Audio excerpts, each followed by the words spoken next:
His coat of mail was called a hauberk and was made of leather, or a rough, strong linen on which were sewn flat rings of iron. It was slit at the bottom to be more comfortable on horseback. Under the hauberk was worn a long tunic of linen or wool, with sleeves to the wrist. The legs were covered with thick stockings or trousers with feet called chausses, and these were not knitted but made of cloth and cross-gartered with leather thongs. The shield was of metal, reaching as high as a man's shoulder, with a rounded top and pointed towards the base. The second figure is a Norman noble. He has an under-tunic of fine linen or wool, over which he wears an over-tunic without sleeves, open at the sides and fastened around the waist with a belt. His cloak is secured at the shoulder by being drawn through a ring brooch and knotted.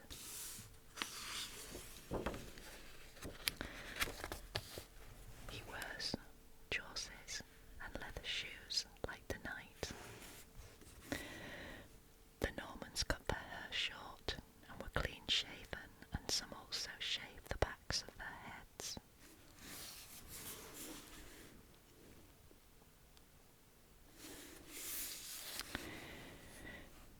The lady has her hair done in 2 long plaits, and her head is covered with a small round veil, held in place by a metal circlet. Her under-tunic is of wool or linen like that of a man, with sleeves to the wrist. The pliant, or over-tunic, fitted closely to the hip, from which it flowed out freely. It was laced at the sides and cut low at the neck to show the garment beneath. She wears a jewelled belt, passed twice around the waist and knotted in front. Her cloak is semicircular in shape and fastened across the front with a cord.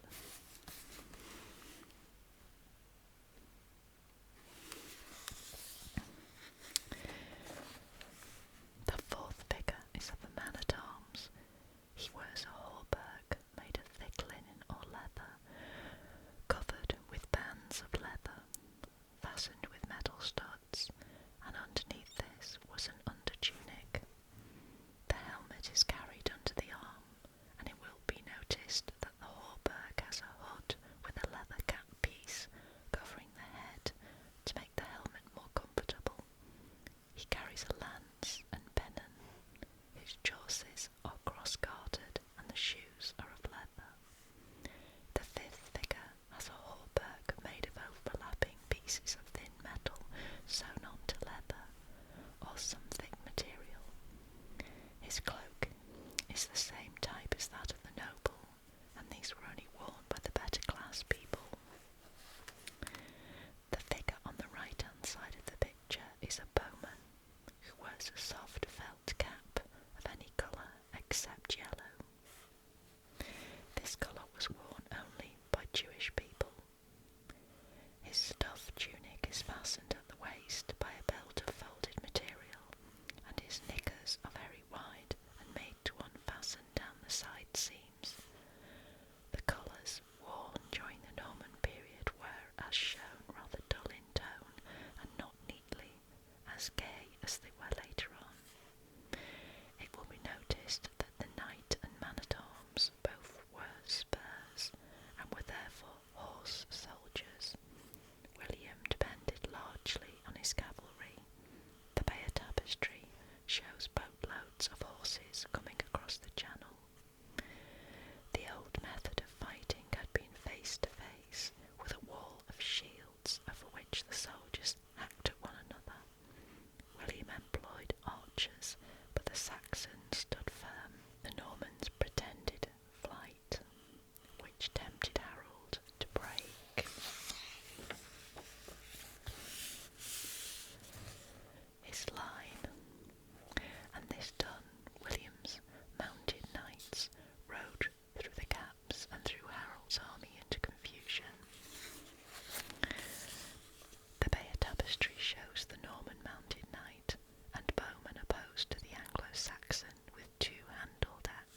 the Science Museum at South Kensington. Between this model and the beautiful coloured figures of the Bayeux tapestry, we can get a very fair idea of what William's ships looked like. From their Norse ancestors, the Normans inherited the art of seamanship. The long, open boats had one mast and square sail, and progress was assisted by oars when necessary. Shields were hung along the sides and served as a protection to the rowers. The boat was steered by a large oar, secured in a loop of rope on the right side. Hence, starboard, which is the right side, comes from the fact that the steerboard, or oar, was there. The end of the steering oar could be pulled up by a rope to avoid damage when grounding on a beach.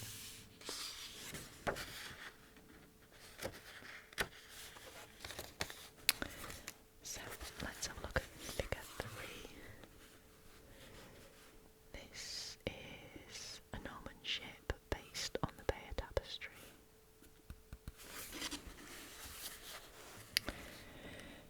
There were not any cabins, but a tent was stretched across at night or during bad weather. The rowing benches were at the sides, with a centre gangway. Having found out what the Normans did before they invaded England, what they looked like, and the boats they came in, we want to see next how they went to work when they had conquered the country. William, only a few months after the Battle of Hastings, had gone back to Normandy, leaving his half-brother Odo, Bishop of Bayeux, and his minister, William Fitz-Osborne, to take charge of affairs. It was this Odo who later conspired against William, and being arrested was kept a prisoner until his brother's death. The country was apparently peaceful, but with the conqueror away, risings broke out, and it was not until 1068 that it was really subdued.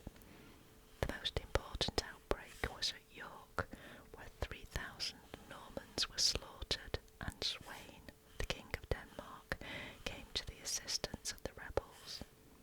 William bought off the Danes, and then proceeded to take terrible vengeance on the Saxons, and destroyed the whole countryside. He met with the most determined resistance in the fen country around Ely, and boys should read Kingsley's Hereward, The Wake, which contains a splendid description of the Saxons' last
Saxons arrived in 449. They were content to sack the Romano-British cities and built their own halls in the open country where they could farm. Their idea of fortification did not consist of much more than a ditch and bank with a palisaded fence on the top of the bank. The later Vikings always liked to have water somewhere near them, so we find that their 5 strongholds or burghs were Lincoln on the River Witham, Stamford on the Welland, Leicester on the Saar, Derby on the Derwent, and Nottingham on the Trent.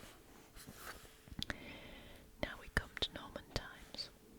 On page 7 we noted that William, at an early date, started building stone castles. He was familiar with the Château d'Arcs near Dieppe in Normandy, which was built by William d'Arcs in 1040, and had a stone keep, curtain walls and gatehouse, and is altogether a wonderful piece of military architecture. It was here, as a result of a quarrel, that William besieged Guillaume d'Arcs, who was his uncle, and most certainly he was not the man to see Château d'Arcs, and then build wooden castles like those shown on the Bayeux Tapestry, except for some very definite reason. The reason, of course, was that the timber castle could be erected very quickly, so as William penetrated the country, he could easily throw one up and leave a garrison in to hold the inhabitants of the countryside in check until it was determined if the position was one in which a more permanent building would be required. We are told that William actually brought over with him from Normandy the timbers to make a fort, and these were all framed and fitted together beforehand, and the pins to fix them were packed in barrels. These forts were built on the top of a high mound or mount, so that the sentries could keep watch over a wider area. At the foot of the mount was a large enclosed yard or bailey, where the garrison could keep their stores, with stables for the horse and cattle and so on. This is the modern bailey type of the Bayeux Tapestry, and we give a reconstruction of it on figure 66. So let's have a look. Okay, so Inner Bailey is here. B is the keep, and C is the outer bailey. This is a bird's eye view of Castle Hedingham in Essex.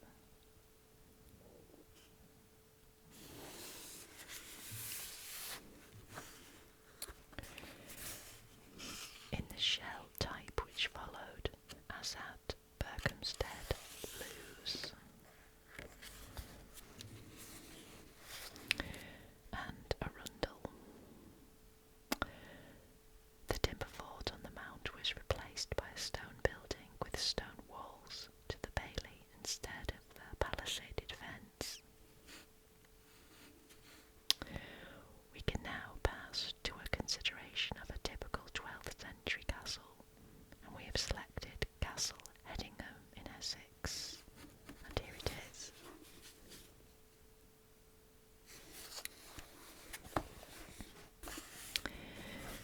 This was built about 1130, and it closely resembles Rochester Castle, erected about the same time. So, this picture that we looked at just a second ago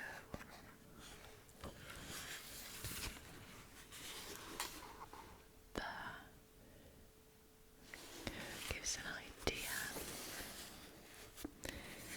of what Hedingham looked like originally. The castle stands on the edge of a hill to the northeast of the village, which was cut or scarped to give the earthworks their shape. The old military architects were great hands at selecting sites for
century walls remaining at Berkhamsted show that there was semicircular bastions projecting.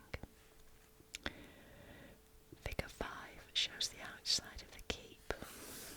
So, this is figure 5.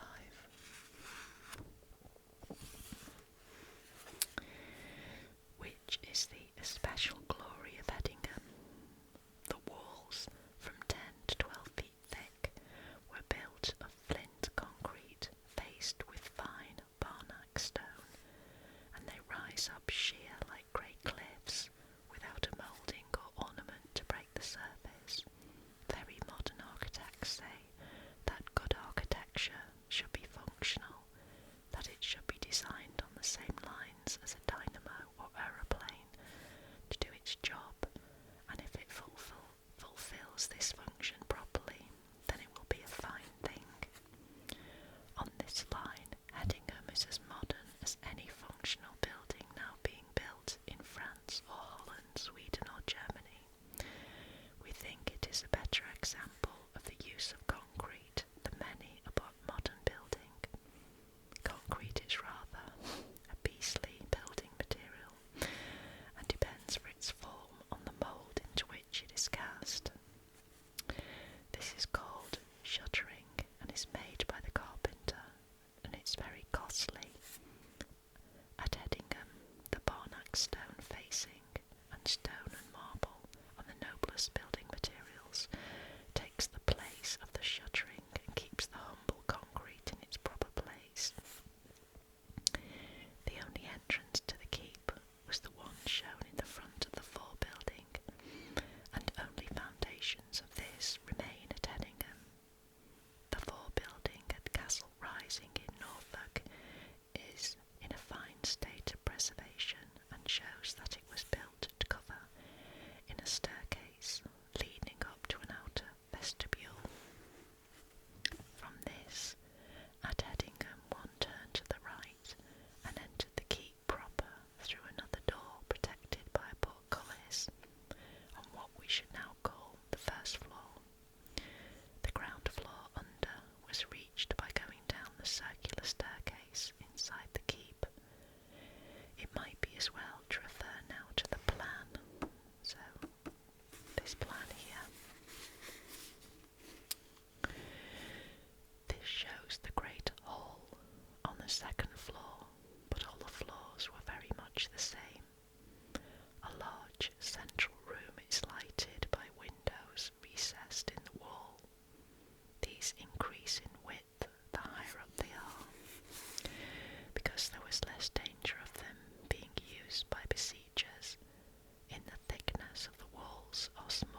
arch in front, and the line of this is carried through. This is what is known as a barrel vault, and it was the earliest method of roofing in stone. The stones of the arch in front are wedge-shaped and so cannot fall out, and are known as voussoirs, and a barrel vault is like many arches placed one behind the other. It is worthwhile to understand this because later on the builders found that by making one vault cut across another, all sorts of beautiful effects could be obtained. So the fan vaulting at Henry VII's Chapel at Westminster Abbey is a development of our barrel vault. The Normans could build a vault across a small space, but did not know how to do it over a large room. So we find in this great hall just what we do in most Norman cathedrals. In the former, the little rooms are vaulted in stone, but the hall has a beamed ceiling. In the latter, the side aisles are vaulted and the nave has a timber roof. Now let us see what the difficulty which confronted the Norman builders of this great hall, its size being 39 feet long by 31 feet wide. The first idea, perhaps, was to throw beams across the narrowest way, the width, but this would have meant that these beams would have had to be at least 14 feet long to give a bearing on the walls at each end. There were plenty of forests in the 12th century, but there were not any steam saws, and all beams and boards and planks had to be cut out of the trees by hand, and it was a long and laborious business. So we find that the old builders economised in the use of timber. What they did in the case of this hall was to build the very beautiful arch across the width, and this enabled them to place the beams over long ways to the hall, and these did not need to be longer than about 20 feet, because one end rested on the main wall and the other on the arch. These would be easy to obtain. Across them came the smaller joists of the floor above.